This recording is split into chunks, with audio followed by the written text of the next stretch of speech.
आप सभी को सादर जय जिनेंद्र। आप देख रहे हैं आपका अपना लोकप्रिय YouTube शांतिनाथ चैनल। बोलिए चंद्र प्रभु भगवान की, परम पूज्य आचार्य भगवान श्री अभिनंदन सागर जी मुनि महाराज की, साक्षात विराजमान परम पूज्य आचार्य श्री आदित्य सागर जी गुरुदेव की। देखिए बहुत सुंदर कहते हैं कि सात साधु का हो तो सार दिखाई देता है, सात साधु का हो तो सार दिखाई देता है, हटती हुई मानवता का तार दिखाई देता है। होली दिवाली दशहरा आते हैं चले जाते हैं, होली दिवाली दशहरा आते हैं चले जाते हैं, और जिस नगर में साधु होते हैं वह हर दिन त्योहार दिखाई देता है, हर दिन त्योहार। बहुत सुंदर। पूज्य आचार्य श्री के चरणों में हम सकल दिगंबर जैन समाज राधेपुरी की ओर से निवेदन करेंगे कि हे पूज्य गुरुदेव, अपनी मंगलमय देशना से हम सभी भक्तों को कल्याण का मार्ग प्रशस्त करें। पूज्य आचार्य श्री। नमोस्तु आचार्य श्री। ओम ओम नमः सिद्धेभ्यः, ओम नमः सिद्धेभ्यः। जय श्री ओम नमः सिद्धेभ्यः। ओंकारं बिंदु संयुक्तं नित्यं ध्यायन्ति योगिनः, कामोदं मोक्षदं चैव ओंकाराय नमो नमः। अविल शब्द घनौघ प्रक्षाल सकल भूतल मल कलंकः, मुनि भी रूपा से सरस्वती दान, अज्ञान तिम्रांध्यस्य ज्ञानांजन सलाकया, चक्षुरण मीलता मेन तस्मै श्री गुरुवे नमः, तस्मै श्री गुरुवे नमः, तस्मै श्री गुरुवे नमः। देवादिदेव 1000 से मूल्य चंद्रप्रभु भगवान की, देवादिदेव 1000 से शासन नायक महावीर भगवान की, देवादिदेव चिंतामणि पार्श्वनाथ भगवान की, 24 तीर्थंकर भगवान की, वात्सल रत्नाकर आचार्य गुरुवर श्री अभिनंदन सागर जी महाराज की, 3 कम नौकड़ महाराजों की। जय बोलिए परम पूज्य आचार्य श्री आदित्य सागर जी गुरु महाराज की। जय करो गुरुदेव का, जय करो गुरुदेव का। धर्म प्रेमी बंधु, आज दिल्ली में सम्मेद शिखर का नज़ारा नज़र आ रहा था। ऐसा लग रहा था कि जैसे पारसनाथ भगवान से चंद्रप्रभु भगवान की ओर दर्शन करने जा रहे हो, क्योंकि जैसी पारसनाथ निर्वाण महोत्सव पर एक बड़ी भारी भीड़ चलती है, भक्तों की भक्ति उमड़ती है, वैसी ही भक्ति उमड़ रही थी। और राधेपुरी वालों ने कबूल नगर में आकर के टेलर भी अच्छा दिखाया था, और उन्होंने फिल्म भी सब शुरुआत की तो वो भी बहुत अच्छी की। तो ऐसा नहीं कि टेलर ही अच्छा था, लगता पूरी फिल्म ही अच्छी है ना। और अब बात ये है कि चतुर्मास तो बहुत हो रहे हैं, लेकिन राधेपुरी वालों की पूरी फिल्म हिट होना चाहिए, है ना। तो चातुर्मास में यहाँ तक लाने का श्रेय आप लोगों से भी पहले इस लक्ष्मीनगर साधु सेवा समिति को जाता है, कि जिन्होंने दौड़ दौड़ करके रात रात में और यहाँ तक बोले हर बार दिल्ली चलो दिल्ली चलो दिल्ली चलो। हमने कि चलो भाई, अब तुम्हारी सबकी इच्छा हो दिल्ली चलो अब, है ना। तो इन सबको बड़ा श्रेय जाता है। और ये साधु संकल्प सेवा समिति जो हर बार पूरे नगर में परिभ्रमण कराया, उन सबको हमारा बहुत बहुत मंगल आशीर्वाद। चतुर्मास के लिए साधु जब आते हैं तो वैसे साधु का मन तो हमेशा स्थिर रहता है, लेकिन अन्य समय में तन चलायमान रहता है। लेकिन चातुर्मास में तन और मन दोनों स्थिर हो जाते हैं, और इन्हीं तन मन की स्थिरता करने का नाम ही चातुर्मास है। कि जहाँ हमारा तन भी स्थिर हो जाए, वैसे साधु हमेशा एक ही आराधना करते हैं कि हमारा ये तन हमेशा के लिए स्थिर हो जाए, थोड़े समय के लिए नहीं, इसके लिए हमेशा के लिए। मतलब जाकर के एक स्थान पर स्थायी बैठ जाएं, सिद्धालय में हमारा वास हो जाए। इसके लिए साधु हमेशा साधना करते हैं, प्रयत्न करते हैं कि हमारा वास सिद्धालय में हो। और केवल साधु ये नहीं चाहते हैं कि हमारा वास सिद्धालय में हो, बल्कि हमारी सब भक्ति करने वालों का वास भी सिद्धालय में हो। इसके लिए वह चातुर्मास करके सबको वह साधना सिखाते हैं कि इस तरह से हमें ये साधना करना है। तो उस साधना में हम सब संलग्न हों। और ऐसा ही नहीं है कि चातुर्मास केवल साधु ही करते हैं, चातुर्मास का संकल्प श्रावक भी किया करते हैं। और श्रावक भी वही साधना करते हैं जो साधु को करना है। साधु अपनी आत्म साधना करते हैं तो श्रावक अपनी आत्म साधना में, उनकी आत्म साधना में शामिल होकर के, उनका सहयोग करके वह कार्य और अपनी आत्म साधना करते हैं। क्योंकि देव शास्त्र गुरु की भक्ति ही हमारे लिए सम्यक दर्शन को देने वाली होती है। जो सम्यक दर्शन का मोक्ष मार्ग का आधार होता है उसे श्रावकों को भी प्राप्त करना है और साधु के पास तो पहले से ही विद्यमान है। तो उनको ये कला सीखना है कि आखिर आपने उसको कैसे पाया है। ये कला हमें इस चातुर्मास में सीखना हुआ करती है। तो हम चातुर्मास करा करके आखिर बात ये आती है कि श्रावक चातुर्मास कराने के लिए इतने उत्सुक होते क्यों हैं, है ना। राधेपुरी से भी आए, लक्ष्मी नगर वाले भी आए कि हमारे यहाँ महाराज हमारी साधु सेवा समिति इस बार कराना चाहती है। हमने कोई बात नहीं, तुम भी भावना रखो, साधु सेवा समिति तो सब कुछ करती है ना। और रामनगर से भी आए कि हमारे यहाँ भी 16 सेक्टर वाले भी आए। तो आखिर इतनी भावनाएं क्यों रहती हैं? क्योंकि चातुर्मास में साधु भी एक निश्चित समयावधि तक संकल्पित हो जाते हैं कि हम आपको इतना सानिध्य देंगे ही। और का अन्य समयों में साधु का भरोसा नहीं रहता है कब उनका मन भर जाए और कब उठ के चल दें। लेकिन उन समयों में ये निश्चित रहता है कि हम इतने समय तक यहाँ पर रहने का एक संकल्प किया करते हैं। तो उस संकल्प में एक व्यवस्थित तरीके से सबको धर्म लाभ मिलता है। ऐसे में सामान्य से तो कभी भी थोड़ा बहुत प्रवचन हुआ और आकर के चल दिए।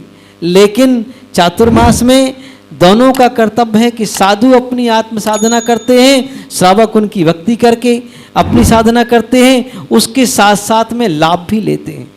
श्रावक अनेक प्रकार के होते हैं।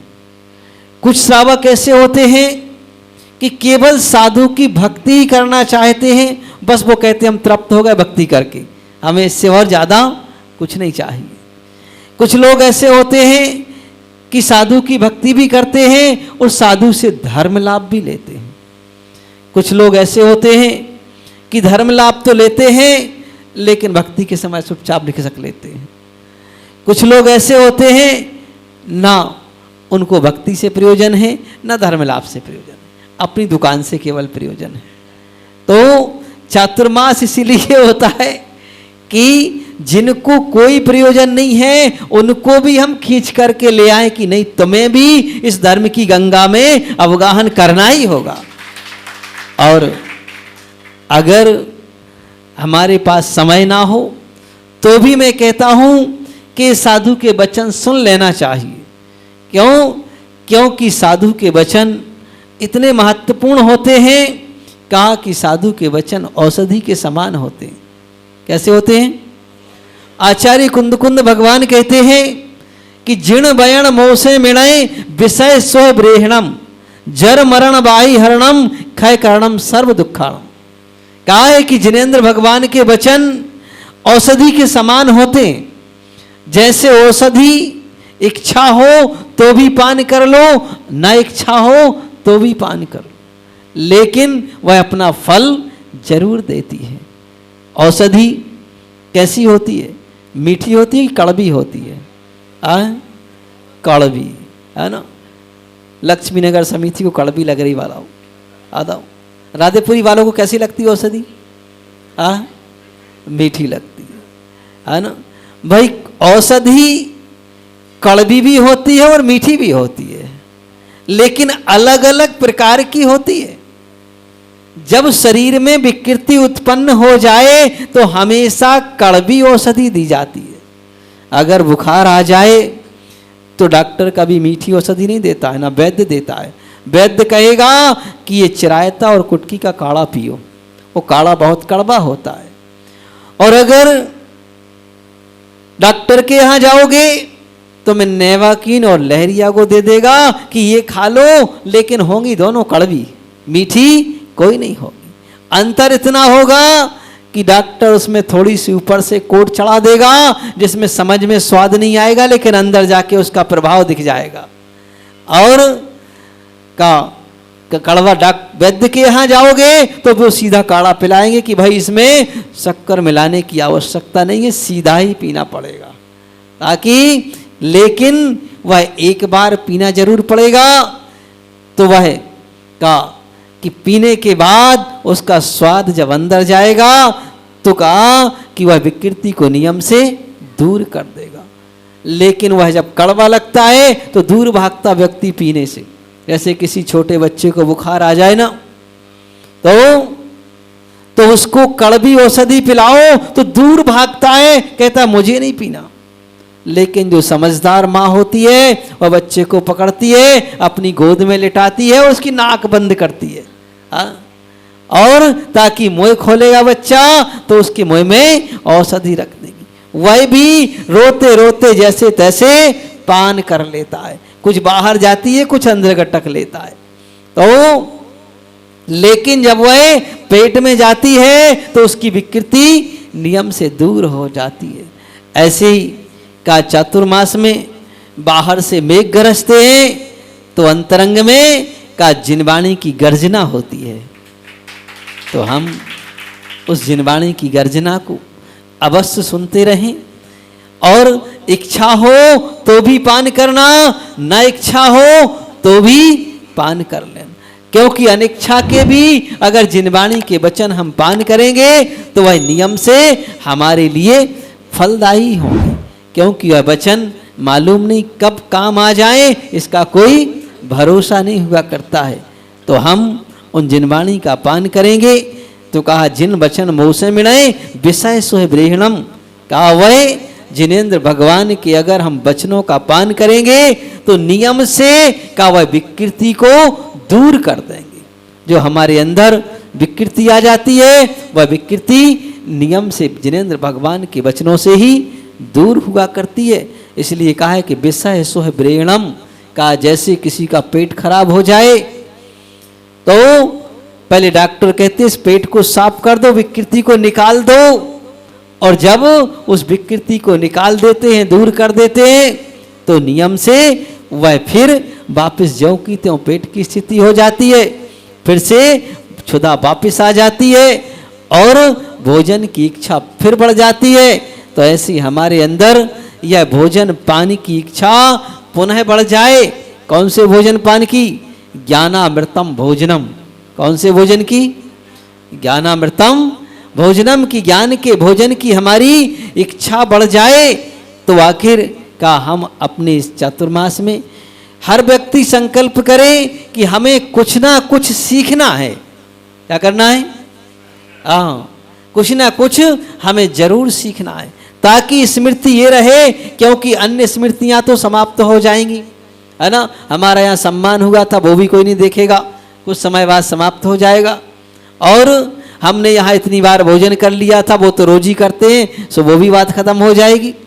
लेकिन हमने जीवन में अगर चतुर्मास में कुछ पाया है तो वो स्मृति हमेशा रहेगी कि हमने आचार्य आदित्य सागर महाराज की चतुर्मास में ये ग्रंथ पढ़ा था, उस ग्रंथ से हमने ये बात नई सीखी थी, और हमें अपना जीवन कैसे जीना है ये कला हमने यहाँ आकर के सीखी थी। तो इस तरह हम अपने जीवन में जीने की कला सीख लें, क्योंकि देखिए मानव का जीवन अनेक प्रकार का होता है। रोते रोते जन्म लेते हैं, रोते रोते जीते हैं और रोते रोते मर जाते हैं। तो का ये जीवन कोई जीवन नहीं। रोते रोते जन्म तो इस पंचम काल में सबका होता है। अगर बच्चा जन्म के समय ना रोए तो डॉक्टर परेशान हो जाते हैं कि रो क्यों नहीं रहा। मतलब इस संसार में सबसे पहले रुलाने की कला सिखाई जाती है कि रो के दिखाओ, है ना। लेकिन जब वह पहले रो लेता है तो फिर का रोने के बाद हंसने की कला सिखाई जाती है ना। बच्चों को आपने देखा हो ना, पहले बहुत जोर से रो लेना, तो रोने के बाद फिर धीरे से उनके सामने मुस्कुरा दो तो आंसू भी नहीं पहुंच पाते और मुस्कुराने लग जाते।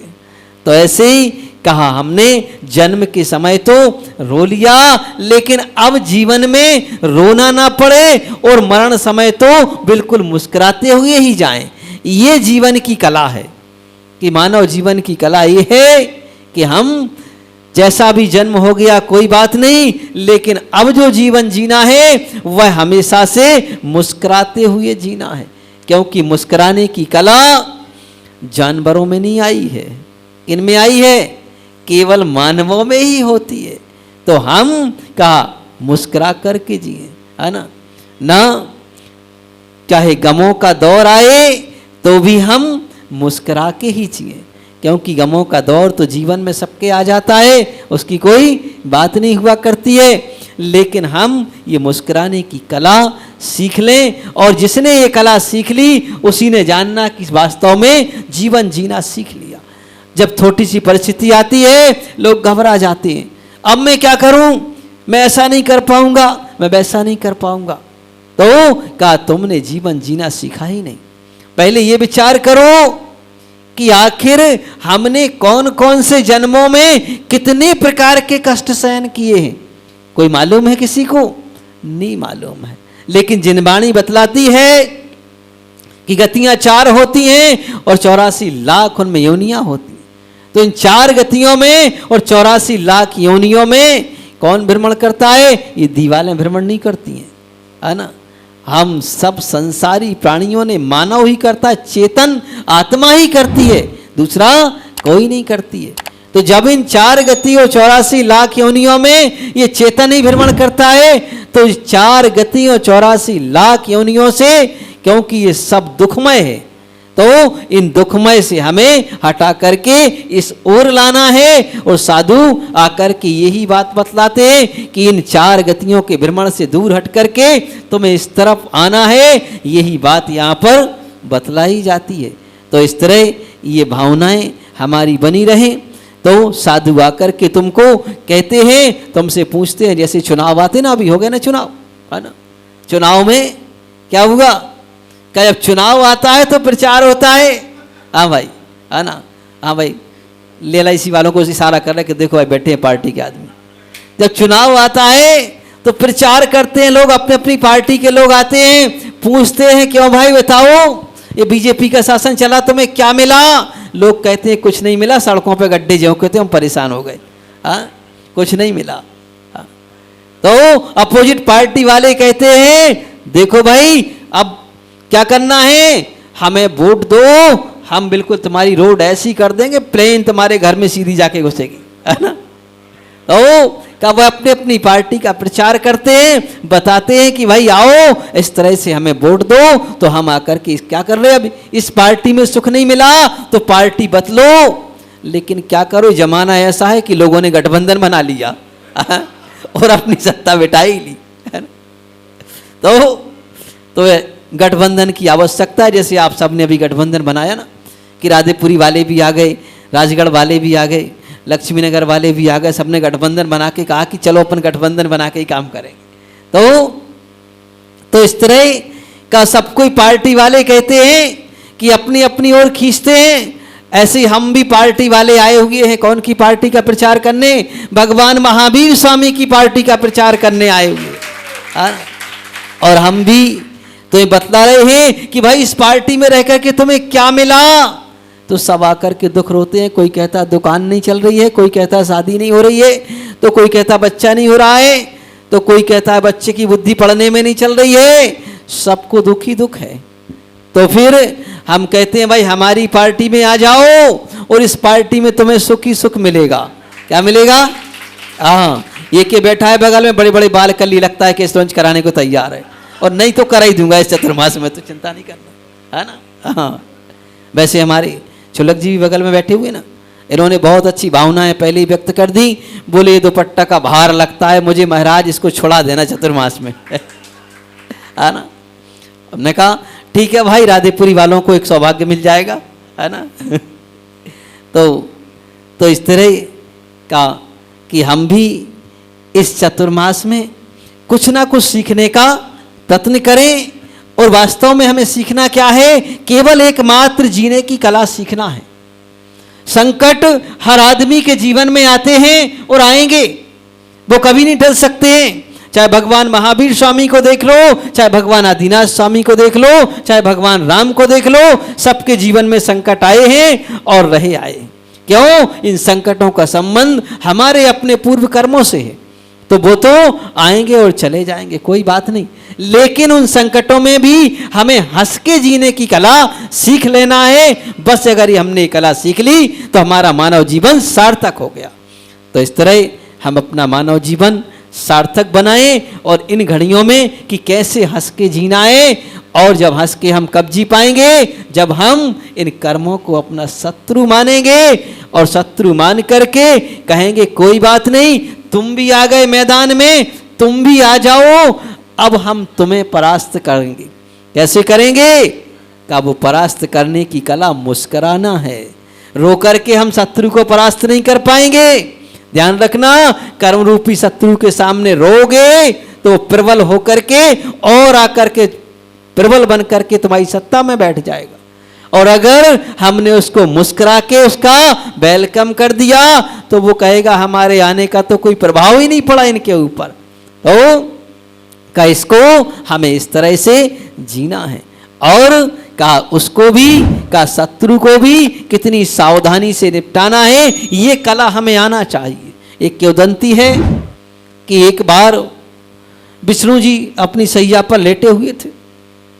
किंवदंती है ऐसी, किंवदंती समझते ना, काल्पनिक घटना। तो विष्णु जी अपनी सैया पर बैठे हुए थे तो लक्ष्मी जी आ गई और उनके साथ साथ में शनिदेव भी आ गए। और दोनों ने आकर पूछा कि ये बताओ विष्णु जी, आपको दोनों में से अच्छा कौन लगता है? लक्ष्मी जी अच्छी लगती हैं कि शनिदेव? बोले हम अच्छे लगते हैं। विष्णु जी बोले बड़े संकट की घड़ी आ गई है, तो अब क्या कहूं क्या ना कहूं, लक्ष्मी जी को रुष्ट करूं तो बड़ी समस्या है, क्योंकि पुरुष वर्ग समझ रहे हैं कि लक्ष्मी जी को रुष्ट कर दूं तो भी बड़ी समस्या है ना। और अगर कहीं शनिदेव को रुष्ट करूं तो बड़ी समस्या है, साढ़े साथी बन के लग जाएंगे, कहां कहां भटकेंगे, क्या क्या करेंगे। तो अब कैसे काम चले? तो विष्णु जी ने भी एक युक्ति निकाल ली, किसी को रुष्ट ना करो, बोले सबको खुश कर दो। जैसे पार्टी वाले करते ना, अच्छे आदमी को खुश कर दो, खराब को भी खुश कर दो, दोनों को खुश कर दो। तो कैसे करें? तो विष्णु जी बोले देखो भाई, हम ऐसे कोई निर्णय नहीं कर पाते। बोले कैसे करते हो? बोले थोड़ा कुछ करके दिखाओ तब हम बाद में दोनों की विशेषताएं बताएं। तो बोले क्या करके दिखाऊं, बताओ आपके लिए। कहो तो आपको स्वर्ग से भी ऊंचे बिठा दूं। बोले नहीं, ये सब नहीं करना है। और क्या करना है? बोले हमें तो जहां है वहीं रहने दो, इससे ज्यादा ऊंचाई नहीं चाहिए हमें। तो क्या करके दिखाऊं? बोले थोड़ा चल के दिखाओ दोनों जन, है ना। कितना चले? बोले 100-200 कदम चल के दिखा दो, है ना। तो दोनों ने चल के दिखा दिया थोड़ा थोड़ा, और चल करके फिर वापस आ गए। बोले दोनों ही अच्छे लगते हो। बोले ये तो बात नहीं बनती है। अरे बोले हमारी बात तो सुनो, पूरी बात तो सुनना, ऐसे अधूरी क्यों सुनते हो। लक्ष्मी जी से कहा जब तुम आती हो तब बहुत अच्छी लगती हो, और शनिदेव से कहा जब तुम जाते हो तब बहुत अच्छे लगते हो, है ना। तो दोनों ही अच्छे लगते हो। हाँ, तो ऐसे ही हमें भी एक कर्म रूपी शनिदेव से ये कहना है कि तुम हमें बुरे नहीं लगते हो, तुम भी अच्छे लगते हो, तुम्हें देख करके भी हम मुस्कुराएंगे, है ना। लक्ष्मी जी को देख करके तो मुस्कुराते ही हैं, लेकिन तुम्हें देख करके भी मुस्कुराएंगे ही हम, है ना। तो कहा इस तरह ये जीने की कला अगर हमने सीख ली तो हमारा जीवन सार्थक हो जाएगा, और अगर हमने एक जीने की कला नहीं सीख पाई तो हमारा जीवन निरर्थक हो जाएगा। तो बंधुओं का जीवन में कष्ट तो सबके आते हैं और आते रहेंगे, लेकिन हमें ये जीने की कला ऐसे सीखना है कि हमें गमों की आँच में भी मुस्कुरा करके जीना है, कभी दुख में नहीं जीना है। तो भले ही का क्योंकि उस तत्व को का जिसने वास्तविकता को समझ लिया है, उस आत्म तत्व को जान लिया है, वह कभी दुखी नहीं होता है। कितना बड़ा भी संकट क्यों ना आ जाए, मृत्यु से बड़ा कोई संकट नहीं होता है। लेकिन जैन धर्म में मृत्यु को क्या कहते हैं? महोत्सव कहते हैं। क्या महोत्सव मना रहे? तो इस महोत्सव मनाने की कला हमें सीखना है। और धर्मात्मा कभी कितना भी बड़ा संकट हो वह घबराता नहीं है। जब श्रीपाल जी को लोगों ने भाण का पुत्र सिद्ध कर दिया कि ये छत्री नहीं है, ये तो भांड पुत्र है। क्या है? भांड पुत्र है। तो क्या उसके शायद बाल बड़े बड़े होंगे, ऐसी हो सकता है, इसलिए कह दिया हो, है ना। तू अपने आप मुड़वा लेगा, चिंता नहीं, हमें कहने की आवश्यकता नहीं पड़ेगी। तो क्या ऐसा? तो उन्होंने भांड पुत्र सिद्ध कर दिया। तो राजा ने कहा इसे फांसी पर लटका दो, क्योंकि राजा तो राजा होता है ना। क्या फांसी पर लटका दो इसे। तो फांसी के लिए राजा का आदेश हुआ, उन्हें चल दिया। बोले चलो देखते हैं तुम्हारी फांसी का फंदा कैसा है, हम लटकते कि तुम लटकते हो। तो जो सूरवीर होता है वह उस फांसी के फंदे से भी नहीं डरता है। वह कहता है कोई बात नहीं, अगर यही है तो हम देखते हैं कैसा है। तो का कर्म से भी हमें चैलेंज देना है कर्मों को, कि हम देखते हैं कि तुम भागते हो कि हम भागते हैं मैदान छोड़ करके, किसको भागना पड़ेगा। तो इसलिए कर्मों को मैदान से भगाने की कला अगर हमने सीख ली तो हमारा जीवन जीना सार्थक हो गया। तो इस तरह से हम अपना जीवन जीने की ये कला जीवन में सीख लें। बस यही कला महत्वपूर्ण हुआ करती है।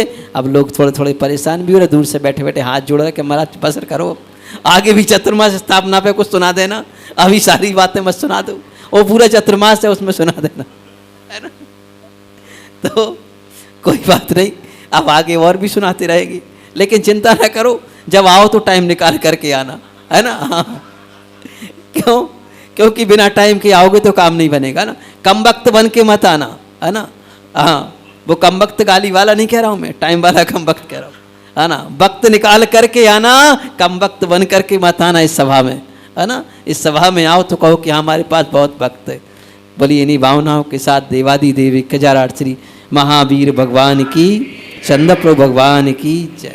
जय बोलिए परम पूज्य आचार्य श्री आदित्य सागर जी महाराज की जिनवाणी। चैनल को अभी सब्सक्राइब करें व इस वीडियो को लाइक कमेंट व शेयर अवश्य करें।